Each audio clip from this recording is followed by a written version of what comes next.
चलिए तो अब हम लोग इलस्ट्रेशन नंबर 5 स्टार्ट करते हैं। ये रहा हम लोग के पास इलस्ट्रेशन नंबर 5। एक बार रीड कर लेते हैं, उसके बाद हम लोग यहाँ पे बनाना स्टार्ट करेंगे, ठीक है।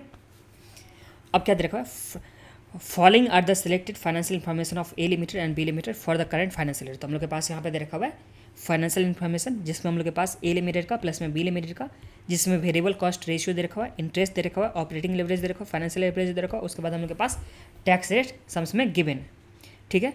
You are required to find out, हम लोग को EBIT निकालना है, सेल्स निकालना है, फिक्स कॉस्ट निकालना है, और उसके बाद क्या बोला, identify the company which is better placed reason based on the leverage. तो हम लोग को लेवरेज के बेसिस पे यहाँ पे रीजन भी देना है। तो ये हम लोग के पास सम्स हो गया। तो सबसे पहले हम लोग एक काम करते हैं, एक बार फॉर्मेट लिखते हैं और जो फॉर्मूला का जरूरत पड़ेगा वो सब फॉर्मूला हम लोग एक बार समझ लेते हैं, ठीक है। तो आ जाइए, देखिए सबसे पहले एक फॉर्मूला जो हम लोग के पास होता है वो क्या होता है, तो PV रेशियो। फॉर्मूला से पहले एक बार इनकम स्टेटमेंट दिखा देता हूँ।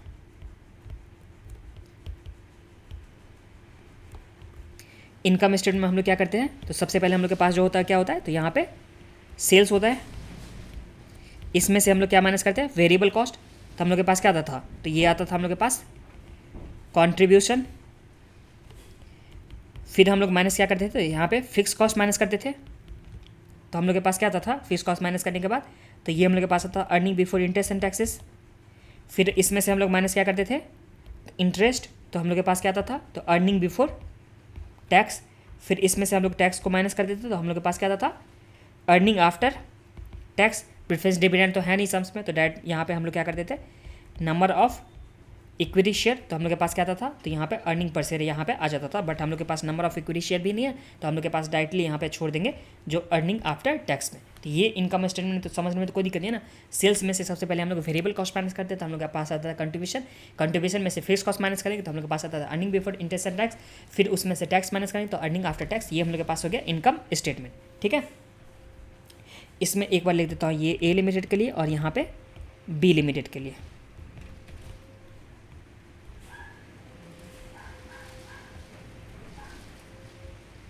तो ये हम लोग के पास क्या हो गया, तो यहाँ पे इनकम स्टेटमेंट हो गया। अब हम लोग फॉर्मूला एक एक करके बढ़ते हैं। तो सबसे पहला जो हम लोग के पास फॉर्मूला होता है वो क्या होता है, तो यहाँ पे PV रेशियो। तो ये जब आप लोग कौन सा चैप्टर था, मार्जिनल कॉस्टिंग था, वो चैप्टर करके आओगे, उसके बाद ये सब फॉर्मूला समझ में आएगा। बट फिर भी जो रिलेवेंट फॉर्मूला है वो मैं आप लोगों को यहाँ पे बता देता हूँ। तो देखिए PV रेशियो का सबसे पहले जो हम लोग के पास फॉर्मूला होता है वो क्या होता है, तो कॉन्ट्रीब्यूशन बाय सेल्स इंटू 100। तो कॉन्ट्रीब्यूशन बाय सेल्स इंटू 100, ये हम लोग के पास क्या हो गया, PV रेशियो का फॉर्मूला। इसी तरह से अगर हम लोग वेरिएबल कॉस्ट का रेशियो निकालना चाहेंगे तो वेरिएबल कॉस्ट का रेशियो हम लोग के पास क्या होता है, तो यहाँ पे वेरिएबल कॉस्ट का जो रेशियो होता है वो क्या होता है, तो जो हम लोग के पास वेरिएबल कॉस्ट होगा वो और आउट ऑफ क्या आता है, सेल्स, क्योंकि सेल्स तो टोटल होता है ना, इंटू 100। तो ये हम लोग के पास क्या होता है, तो वेरिएबल कॉस्ट रेशियो,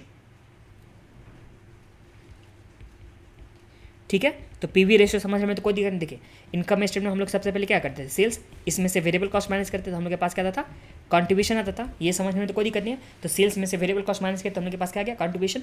अगर हम लोग को PV रेशियो निकालना होगा तो हम लोग क्या करते हैं, कंट्रीब्यूशन बाय सेल्स इंटू 100 करते हैं, और वेरिएबल कॉस्ट निकालना है तो variable cost by sales into 100। मतलब सेल्स कितना हो गया, तो ये हम लोग के पास 100% हो गया, और जो बाकी ये परसेंट हम लोग कैलकुलेट कर सकते हैं सेल्स के बेसिस पे। मतलब वेरिएबल कॉस्ट देखिए, सेल्स में से वेरिएबल कॉस्ट माइनस करते हैं तो वेरिएबल कॉस्ट बाय सेल्स करेंगे तो वेरिएबल कॉस्ट का रेशियो आ जाएगा, और सेल्स में से वेरिएबल कॉस्ट माइनस करने के बाद हम लोग के पास कंट्रीब्यूशन आता है। तो कंट्रीब्यूशन बाय अगर हम लोग करते हैं क्या, जो कंट्रीब्यूशन बाय हम लोग क्या करते थे, तो कंट्रीब्यूशन बाय सेल्स करेंगे तो हम लोग के पास क्या निकल के आ जाएगा, तो ये निकल के आ जाएगा हम लोग के पास PV रेशियो। तो ये समझने में तो कोई दिक्कत नहीं है। तो देखिए अगर सेल्स देखेंगे तो सेल्स में हम लोग के पास क्या आ जाएगा, तो वेरिएबल कॉस्ट, और अगर कंट्रीब्यूशन को ऐड कर देंगे तो हम लोग के पास क्या आ जाएगा, सेल्स आ जाएगा ना। ये समझने में कोई दिक्कत नहीं है ना। देखिए सेल्स में से अगर हम लोग माइनस करते थे वेरिएबल कॉस्ट तो हम लोग के पास आता था कंट्रीब्यूशन, ठीक है। तो अगर हम लोग यहाँ पे सेल्स का सेल्स लिखेंगे और वेरिएबल कॉस्ट जो माइनस में अगर ऊपर लेके जाए, मतलब राइट साइड में ले जाएंगे तो प्लस में चला जाएगा ना। तो ये सेल्स में से वेरिएबल कॉस्ट अगर ऐड करते तो हम लोग के पास क्या आता है, तो यहाँ पे सेल्स आ जाता है। अगर सेल्स को हम लोग 100% कंसीडर करेंगे तो हम लोग के पास वेरिएबल कॉस्ट जो भी होगा प्लस में जो हम लोग के पास कंट्रीब्यूशन होगा, तो ये दोनों हो जाएगा ना 100%। तो ये समझने में कोई दिक्कत नहीं है ना कि वेरिएबल कॉस्ट कंट्रीब्यूशन मिला के हम लोग के पास क्या आता है कि जितना सेल्स का अमाउंट होगा उतना। तो अगर हम लोग वेरिएबल कॉस्ट का रेशियो निकालेंगे प्लस में हम लोग के पास कंट्रीब्यूशन का रेशियो निकालेंगे, दोनों को ऐड करेंगे तो हम लोग के पास कितना हो जाएगा, 100%। तो यही चीज़ मैं यहाँ पे लिख के बता देता हूँ कि जो हम लोग के पास PV रेशियो होगा प्लस में जो हम लोग के पास वेरिएबल कॉस्ट रेशियो हो जाएगा, ये दोनों मिला के कितना परसेंट होता है, 100%। परसेंटेज के टर्म्स में निकालेंगे तो अगर हम लोग डेसिमल पॉइंट में निकालेंगे डेसिमल पॉइंट में, तो जो हम लोग के पास पीवी रेशियो जो डेसिमल पॉइंट में होगा मतलब डिवाइड बाय 100 करने से, और जो वेरिएबल कॉस्ट हम लोग के पास रेशियो होगा जो डेसिमल पॉइंट में होगा, वो दोनों मिला के कितना हो जाएगा 1 हो जाएगा, क्योंकि अगर हम लोग सब में 100 से डिवाइड करते हैं तो 100 बाय 100 करेंगे तो 1 हो जाएगा ना। तो ये समझने में तो कोई दिक्कत नहीं है।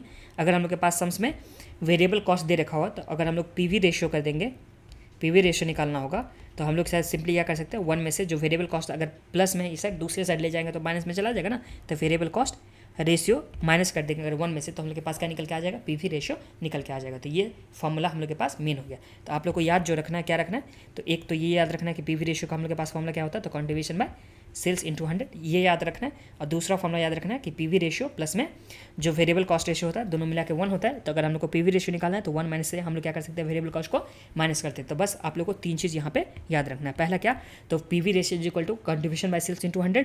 दूसरा हम लोग को क्या याद रखना है, तो यहाँ पे PV ratio plus variable cost is equal to 1 होता है। तो पीवी रेशियो निकालना होगा तो 1 माइनस क्या कर सकते हैं, वेरिएबल कॉस्ट कर सकते हैं, ठीक है।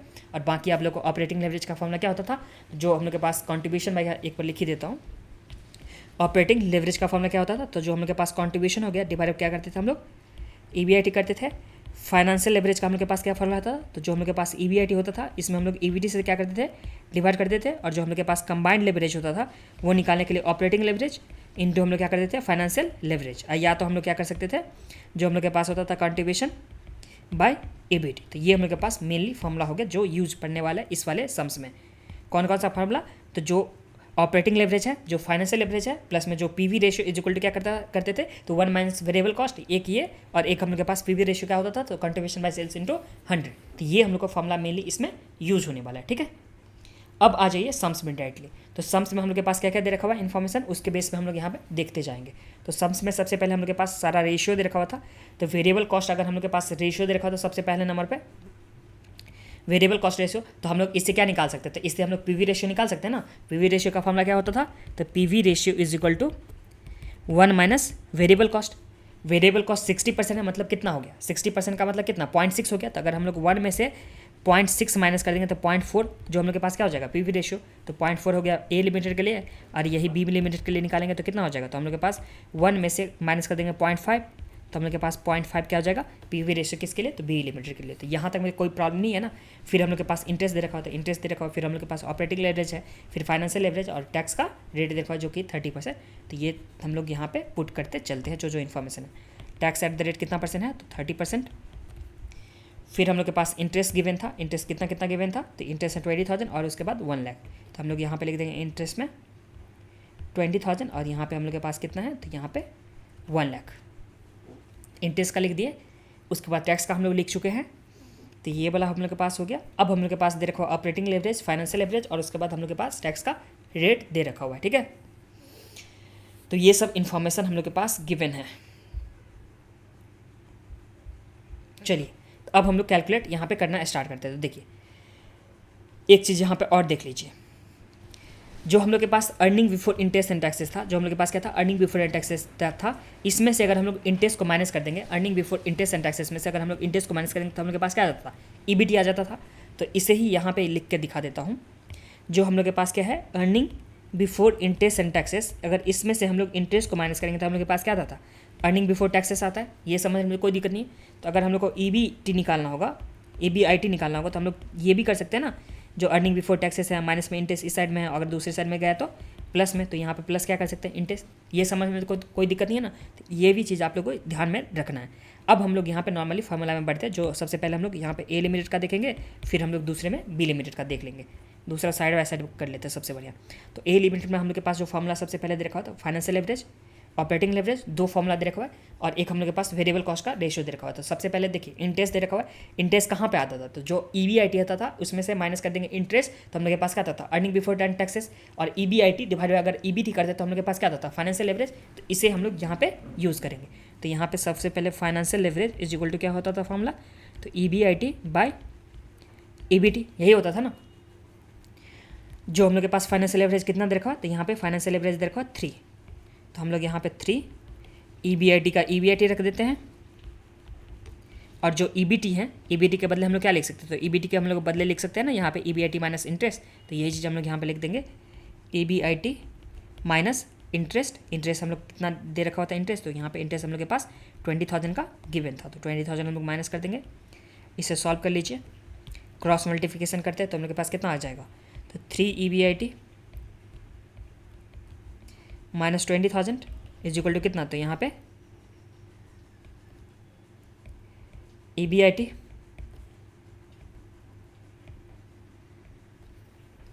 अब यहाँ आ जाएगा 3 EBIT और यहाँ पे 60,000 इज इक्वल टू क्या आ गया, तो यहाँ पे EBIT, तो EBIT को अगर इस साइड में लेके आ जाएंगे तो हम लोग के पास क्या आ जाएगा, जो प्लस में होगा तो होता है तो माइनस में आ जाता है, तो यहाँ पे 3 EBIT minus EBIT is equal to कितना हो जाएगा 60,000। तो यहाँ पे अगर हम लोग देखेंगे तो कितना हो जाएगा 2 EBIT इज इक्वल टू कितना, तो 60,000। तो जो हम लोग के पास EBIT है इज इक्वल टू कितना, तो 60,000 डिवाइड बाय कर देंगे 2, तो हम लोग के पास कितना आ गया, तो ये आ गया 30,000 कितना आ गया, EBIT आ गया। तो 30,000 हम लोग के पास आ गया EBIT। 30,000 में से 20,000 माइनस करेंगे तो हम लोग के पास कितना आ जाएगा, तो ये हम लोग के पास आ जाएगा 10,000। तो 10,000 क्या आ गया, अर्निंग बिफोर टैक्सेस, टैक्स का रेट हम लोग के पास 30% दे रखा हुआ है।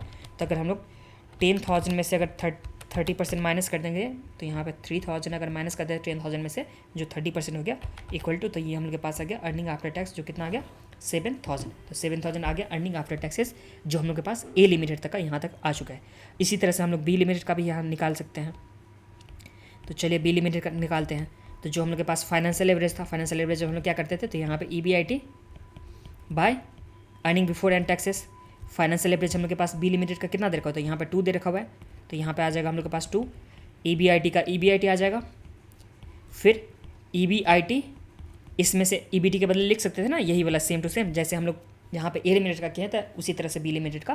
तो EBIT माइनस इंटरेस्ट हम लोग के पास कितना है, तो यहाँ पे 1 लाख का, तो माइनस हम लोग कितना कर देंगे 1 लाख। इसे सिंपली क्रॉस मल्टीप्लिकेशन करेंगे, इसमें मैं ज़्यादा टाइम नहीं लगाऊंगा। तो यहाँ पे कितना हो जाएगा 2 EBIT और माइनस कितना हो जाएगा 2 लाख, क्योंकि 2 से हम लोग मल्टीप्लाई करें EBIT में और 2 लाख में भी इज इक्वल टू कितना हो जाएगा, तो यहाँ पे EBIT। तो अगर हम लोग 2 EBIT में से अगर माइनस कर देंगे EBIT तो हम लोग के पास कितना हो गया, तो ये आ गया 2 लाख। तो हम लोग के पास EBIT इज इक्वल टू कितना आ गया, तो ये आ गया हम लोग के पास 2 लाख। तो 2 लाख हम लोग सिंपली यहाँ पे लिख देंगे, EBIT के पास में हम लोग कितना लिख देते हैं, तो यहाँ पे 2 लाख लिख देते हैं। तो यहाँ तक में तो कोई दिक्कत नहीं है। तो हम लोग के पास क्या आ गया 2 लाख, उसमें से 1 लाख अगर माइनस करेंगे तो हम लोग के पास कितना आ जाएगा, तो 1 लाख आ जाएगा। फिर टैक्स 30% है, मतलब 30,000 टैक्स हो जाएगा। तो ये हम लोग के पास कितना आ जाएगा 70,000। एक बार चेक भी कर लेता है 70,000, ये सब सारा फिगर मैच कर रहा है ना, ये तीनों हम लोग के पास फिगर मैच कर रहा था। ठीक है, तो ये यहाँ तक हम लोग नीचे से लेकर के मतलब EBIT से लेकर के EAT तक अर्निंग आफ्टर टैक्स तक हम लोग यहाँ पे कैलकुलेट कर चुके हैं। अब हम लोग को ऊपर बढ़ना है तो हम लोग के पास एक और दे रखा हुआ फॉर्मूला, जो क्या दे रखा हुआ है, तो हम लोग के पास ऑपरेटिंग लेवरेज का यहाँ पे फॉर्मूला दे रखा हुआ है। तो ऑपरेटिंग लेवरेज का फॉर्मूला क्या होता था, तो कॉन्ट्रीब्यूशन बाय EBIT तो हम लोग कैलकुलेट कर चुके हैं। तो हम लोग क्या निकाल सकते हैं, तो कॉन्ट्रीब्यूशन यहाँ पे निकाल सकते हैं। तो चलिए हम लोग कॉन्ट्रीब्यूशन निकाल लेते हैं। तो यहाँ पे चलिए अब लिखते हैं ऑपरेटिंग लेवरेज का, जो हम लोग के पास सबसे पहले A लिमिटेड का और यहाँ पे हम लोग B लिमिटेड का निकाल लेते हैं। ठीक है, ऑपरेटिंग लेवरेज जिसका फॉर्मूला क्या होता था, तो यहाँ पे कॉन्ट्रीब्यूशन बाय EBIT। कॉन्ट्रीब्यूशन हम लोग के पास कितना दे रखा हुआ है, तो कॉन्ट्रीब्यूशन हम लोग यहाँ पे ऑपरेटिंग लेवरेज कितना दे रखा है, तो ऑपरेटिंग लेवरेज हम लोग के पास 5 है और इसका 2 है। तो यहाँ पे लिख देते हैं operating leverage is equal to contribution bye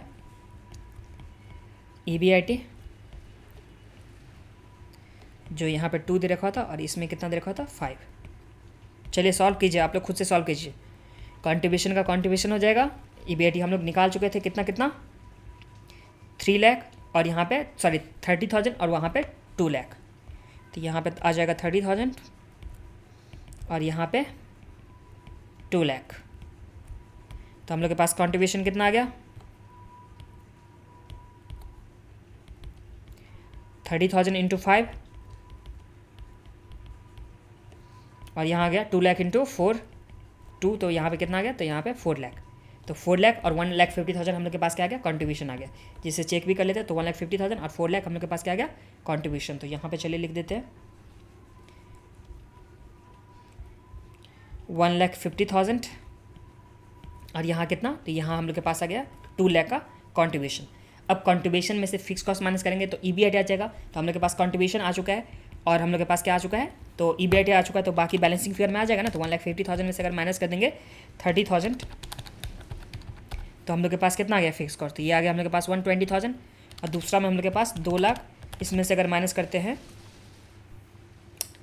कुछ तो गलत हुआ है, जो कि हम लोग को यहाँ 4 लाख लिखना था, जो कि यहाँ पे 4 लाख आया था ना, तो ये 4 लाख यहाँ पे लिखना था, फिर 4 लाख में से 2 लाख गया, तो हम लोग के पास कितना आ गया बैलेंसिंग फिगर में, तो ये आ गया 2 लाख। तो अभी तक हम लोग कंट्रीब्यूशन तक निकाल चुके हैं। अब हम लोग को सेल्स वेरिएबल कॉस्ट का निकालना है, तो हम लोग सिंपली क्या कर सकते हैं, देखिए सेल्स को 100% हम लोग कंसीडर करते हैं, उसमें से वेरिएबल कॉस्ट जितना भी होगा वो परसेंटेज और माइनस करेंगे तो हम लोग के पास क्या आ जाएगा, कंट्रीब्यूशन आ जाएगा।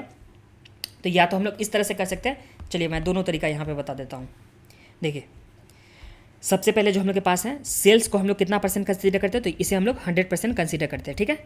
फिर वेरिएबल कॉस्ट हम लोग के पास पता है दोनों ही केस में, जो कितना 60% और 50%, तो ये हम लोग के पास आ जाएगा, यहाँ से 60% और यहाँ से 40% माइनस हो जाएगा, ठीक है। तो ये हम लोग के पास जो कंट्रीब्यूशन आ जाएगा, जो कितना परसेंट, इस केस में 40% कंट्रीब्यूशन और इस केस में हम लोग के पास कितना आ जाएगा, तो ये आ जाएगा हम लोग के पास 60% कंट्रीब्यूशन। और एक जो हम लोग के पास मास्टर फॉर्मूला होता था, क्या होता था कि जिसका वैल्यू हम लोग को कैलकुलेट करना होता था उसे न्यूमरेटर में रखते थे, डिनोमिनेटर में जिसका वैल्यू हम लोग के पास पता होता था और उसके वैल्यू से हम लोग क्या करते थे, मल्टीप्लाई करते थे। यही हम लोग के पास मास्टर फॉर्मूला था ना। अब सम्स में हम लोग के पास कंट्रीब्यूशन तक आ चुका है, जो कंट्रीब्यूशन तक कितना आ चुका है, तो कंट्रीब्यूशन यहाँ पे निकाले थे ना अभी 1,50,000 और यहाँ पे 4 लाख, तो यहाँ पे 1,50,000 और यहाँ पे कितना है, तो 4 लाख। तो ये हम लोग के पास कंट्रीब्यूशन पता है, मतलब कंट्रीब्यूशन वाले का वैल्यू हम लोग के पास पता है, तो इससे डिनोमिनेटर में रखेंगे। हम लोग को निकालना क्या है, तो वेरिएबल कॉस्ट निकालना है, सेल्स निकालना है। अगर सेल्स निकालना है तो सेल्स ही निकाल लीजिए। तो हम लोग को निकालना है सेल्स, मतलब 100% वाला वैल्यू निकालना है, और 40% का वैल्यू हम लोग के पास पता है, जो कितना, तो 150,000, जो कितना आ गया हम लोग के पास, तो 100 इंटू 150,000 डिवाइड बाई 40,000, तो ये हम लोग के पास आ गया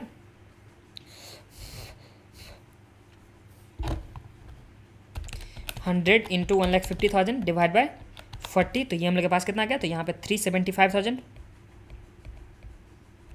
और दूसरा केस में निकालेंगे तो 100 डिवाइड बाई 60 इंटू 4 लाख, तो ये कितना आ जाएगा, तो 100 इंटू 4 लाख डिवाइड बाई 60, तो ये हम लोग के पास आ गया 667, तो 6,66,000 और 667, तो ये आ जाएगा हम लोग के पास सेल्स के बदले।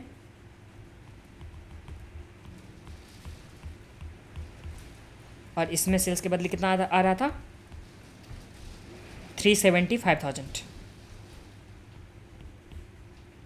तो बाकी वाला जो हम लोग के पास वेरिएबल कॉस्ट हो जाएगा वो बैलेंसिंग फिगर हो जाएगा, एक बार चेक भी कर लीजिए। तो 375,000 और यहाँ पे 8 लाख कैसे आ गया, सॉरी यहाँ पे 50% दे रखा था रेशियो हम लोग के पास। ये वाला देख लीजिए, दूसरा हम लोग के पास जो रेशियो दे रखा था वेरिएबल कॉस्ट का, वो दे रखा था 50% ना कि 40%। तो ये यहाँ पे चेंज कर लीजिए। जो बी लिमिटेड का हम लोग के पास यहाँ पे निकाले थे ना, ये हम लोग के पास कितना परसेंट था बी वाले में, तो यहाँ पे था हम लोग के पास 50%, तो ये 50%, तो यहाँ भी हम लोग के पास कितना आ जाएगा 50%, तो यहाँ पे भी हम लोग के पास कितना आ जाएगा, तो ये आ जाएगा 50%। तो यहाँ पे अमाउंट क्या हो जाएगा, चेंज हो जाएगा, जो कितना हो जाएगा, तो यहाँ पे 100 इंटू 4 लाख डिवाइड बाई 50%, तो ये हम लोग के पास कितना आ गया, तो 8 लाख। तो ये 8 लाख हम लोग यहाँ पे पुट कर देंगे। अब बैलेंसिंग फिगर कितना आ जाएगा, तो इस केस में उनके पास 4 लाख आ जाएगा और इस केस में उनके पास आ जाएगा 375,000 माइनस 1,20,000, तो ये हम लोग के पास कितना आ गया, तो 255,000। तो ये एक तरीका से हम लोग इस तरह से बना सकते हैं। कैसे बना सकते हैं, तो सबसे पहले जो हम लोग के पास दे रखा हुआ था सेल्स को हम लोग कितना कंसीडर करते थे, तो सेल्स को हम लोग हमेशा 100% कंसीडर करते हैं, ठीक है। उसमें से वेरिएबल कॉस्ट जितना परसेंट दे रखा था वो माइनस करेंगे, तो हम लोग के पास क्या आ गया, कंट्रीब्यूशन। और कंट्रीब्यूशन हम लोग निकाल चुके थे उसका वैल्यू, और मास्टर फॉर्मूला हम लोग के पास जो है जिसका वैल्यू पता करना उसे न्यूमरेटर, मतलब हम लोग को सेल को पता करना तो 100 हो गया न्यूमरेटर में, और जिसका वैल्यू पता मतलब कंट्रीब्यूशन का वैल्यू पता है ना, तो कंट्रीब्यूशन इंटू उसके वैल्यू से मल्टीप्लाई करते थे। तो ये हम लोग के पास आ गया था सेल्स में से वेरिएबल कॉस्ट माइनस करेंगे तो आता था क्या, तो कंट्रीब्यूशन हम लोग के पास पता है, सेल्स भी पता था, तो हम लोग क्या कर देंगे, सिंपली बैलेंसिंग फिगर निकाल देंगे। मतलब जो सेल्स था उसमें से अगर हम लोग कंट्रीब्यूशन माइनस करेंगे तो हम लोग के पास क्या आ जाता था, वेरिएबल कॉस्ट। तो एक तो हम लोग का ये तरीका हो गया, ठीक है। और दूसरा तरीका जो हम लोग के पास बुक में दे रखा हुआ उसके हिसाब से मैं आप लोग को बता देता हूँ। तो देखिए सबसे पहले जो पीवी रेशियो जो था, जो हम लोग के पास पीवी रेशियो था वो उसका फॉर्मूला क्या था, तो पीवी रेशियो का हम लोग के पास फॉर्मूला था कंट्रीब्यूशन बाय सेल्स इंटू 100। तो ये हम लोग के पास पीवी रेशियो का फॉर्मूला हो गया, ये पहला फॉर्मूला। और दूसरा हम लोग के पास फॉर्मूला जो था वो था पीवी रेशियो प्लस में जो हम लोग के पास वेरिएबल कॉस्ट का रेशियो था, दोनों मिला के कितना, तो 1। तो अगर हम लोग पीवी रेशियो निकालेंगे तो हम लोग के पास क्या आता था, 1 माइनस वेरिएबल कॉस्ट का रेशियो, ये आता था ना। दूसरा फॉर्मूला हम लोग के पास ये था। अगर अब हम लोग को कॉन्ट्रीब्यूशन अगर हम लोग को अगर सेल्स निकालना है तो इसी में अगर हम लोग क्रॉस मल्टीप्लिकेशन करेंगे, जो हम लोग के पास ये वाला जो फॉर्मूला, इसमें अगर क्रॉस मल्टीप्लिकेशन करेंगे तो हम लोग के पास क्या आ जाएगा, तो sales is equal to contribution का तो कॉन्ट्रीब्यूशन हो जाएगा divide by PV ratio plus में है तो नीचे आ जाएगा, तो पीवी रेशियो इस साइड में है, अगर हम लोग यहाँ पे लेके आ जाएंगे क्रॉस मल्टीप्लिकेशन करेंगे तो हम लोग के पास क्या आ जाएगा, तो जो कंट्रीब्यूशन का मल्टीप्लाई में जो सेल्स था, अगर सेल्स को यहाँ पे लेके गए तो पीवी रेशियो यहाँ आ जाएगा ना, तो वही चीज़ हम लोग यहाँ पे कर देंगे, तो यहाँ पे पीवी रेशियो इंटू 100, तो इससे भी हम लोग के पास सेल्स निकल के आ जाएगा। अब पीवी रेशियो कैसे निकालेंगे, तो पीवी रेशियो निकालने के लिए हम लोग 1 में से वेरिएबल कॉस्ट को माइनस कर देंगे, तो हम लोग के पास क्या निकल के आ जाएगा, पीवी रेशियो। तो अगर हम लोग ए लिमिटेड का निकालेंगे तो हम लोग के पास सेल्स निकालना है अगर ए लिमिटेड का, तो हम लोग के पास सबसे पहले कॉन्ट्रीब्यूशन देख लेंगे ए लिमिटेड का, तो जो हम लोग के पास कितना था, तो 150,000, और यहाँ पे बी लिमिटेड का 4 लाख दे रखा था, तो यहाँ पे आ जाएगा 150,000,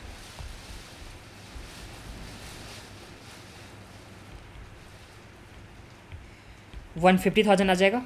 फिर वेरिएबल कॉस्ट रेशियो कैसे निकालेंगे, तो 1 में से हम लोग क्या करते थे, माइनस करते थे, जो हम लोग के पास दे रखा हुआ था रेशियो 1 में से क्या, तो वेरिएबल कॉस्ट रेशियो हम लोग के पास कितना दे गिवन था, तो वेरिएबल कॉस्ट रेशियो हम लोग के पास था 60%, तो हम लोग 1 में से 60% माइनस करेंगे तो 0.40 बचेगा, मतलब 40% बचेगा, तो डिवाइड क्या कर देंगे 40 इंटू 100, तो ये हम लोग के पास कितना आ जाएगा, तो यहाँ पे 150, दोनों का मतलब एक ही होता है, तो ये आ गया हम लोग के पास 375,000 सेल्स। फिर इसी तरह से हम लोग बी लिमिटेड का निकाल देंगे, पीवी रेशियो लिख देता हूँ, तो पीवी अगर 100 में से अगर हम लोग माइनस कर देंगे कितना 60%, तो हम लोग के पास आ गया 40% जो पीवी रेशियो आ गया। फिर बी लिमिटेड का अगर हम लोग इसी तरह से देखते हैं तो सबसे पहले हम लोग के पास क्या, तो वही सेल्स का फॉर्मूला सेम हो जाएगा, जो कंट्रीब्यूशन बाय क्या आ गया, पीवी रेशियो, तो कंट्रीब्यूशन हम लोग के पास जो निकाले थे इसका तो कितना था, तो ये हम लोग के पास था 4 लाख, तो यहाँ पे आ जाएगा 4 lakh divide by PV ratio, तो पीवी रेशियो हम लोग कैसे निकालेंगे, तो पीवी रेशियो हम लोग के पास जो था 1 में से माइनस कर देंगे 0.50, जो हम लोग के पास यहाँ पे गिवन था ना वेरिएबल कॉस्ट का रेशियो बी का 50%, तो ये हम लोग के पास कितना आ गया 50%, तो 4 लाख डिवाइड बाई 50% इंटू 100, तो ये हम लोग के पास आ गया 8 लाख। तो इस तरह से हम लोग के पास यहाँ पे सम्स, ये वाला जो पार्ट था जितना भी सम्स में रिक्वायरमेंट था जो दे रखा था ना, यहाँ पे फर्स्ट नंबर पे क्या बोला था, ईबीआईटी निकाला, तो वो हम लोग निकाल चुके हैं, सेल्स निकाल चुके हैं, फिक्स कॉस्ट निकाल चुके हैं, जो बैलेंसिंग फिगर करके यहाँ पे निकाले थे ना फिक्स कॉस्ट, ये बैलेंसिंग फिगर करके, तो फिक्स कॉस्ट हम लोग के पास निकल चुका है। आगे क्या बोला कि हम लोग को कौन सा यहाँ पे कंपनी बेटर पोजीशन में है वो हम लोग को यहाँ पे बताना है, ठीक है, तो कौन सा कंपनी यहाँ पे बेटर पोजीशन में है वो बनाना है। तो देखिए ऑपरेटिंग लेवरेज दोनों का दे रखा है और प्लस में हम लोग के पास फाइनेंशियल लेवरेज दे रखा है, तो अगर हम लोग के पास ऑपरेटिंग लेवरेज दे रखा है प्लस में फाइनेंशियल लेवरेज दे रखा हुआ है तो हम लोग इससे क्या निकाल सकते हैं, तो इससे हम लोग कंबाइंड लेवरेज निकाल सकते हैं, कंबाइंड लेवरेज जिसका फॉर्मूला क्या होता था, तो यहाँ पे ऑपरेटिंग लेवरेज इंटू जो फाइनेंशियल लेवरेज था उससे हम लोग मल्टीप्लाई करते थे, तो अगर हम लोग इसमें मल्टीप्लाई करेंगे तो हम लोग के पास कितना आ जाएगा, कंबाइंड लेवरेज 15 और इसका कितना आ जाएगा 4 आ जाएगा, 5 3 जा 15 और 2 2 जा कितना आ गया 4 आ गया। और जो हम लोग के पास कंबाइंड लेवरेज होता है इसका मतलब क्या होता है, तो ये होता है टोटल रिस्क, इसे हम लोग क्या बोलते हैं, इसे बोलते हैं हम लोग टोटल रिस्क बोलते हैं। और जो हम लोग के पास ऑपरेटिंग लेवरेज है इसका मतलब क्या होता है, तो इसको हम लोग बोलते हैं बिजनेस रिस्क।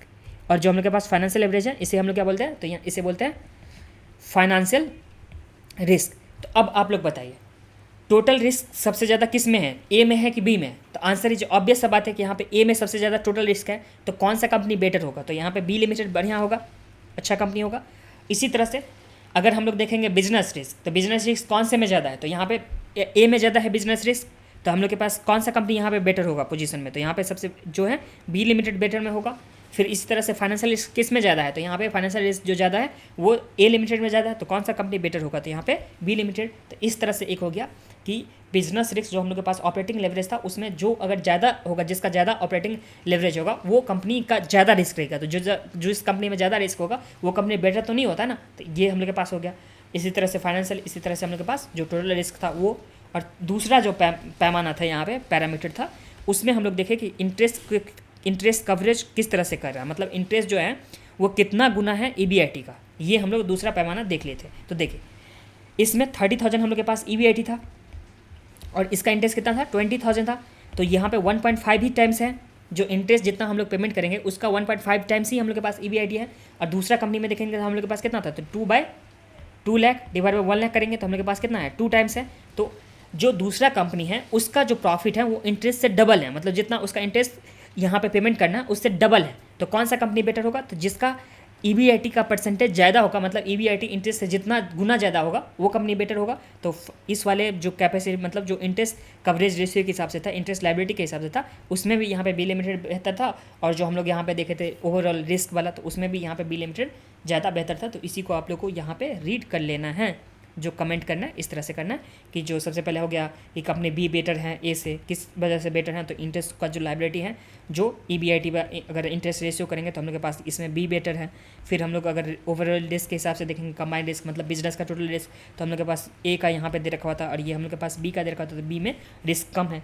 तो यहाँ पे इस तरह से हम लोग बोल सकते हैं कि क्या कि बी लिमिटेड बेटर पोजीशन में है।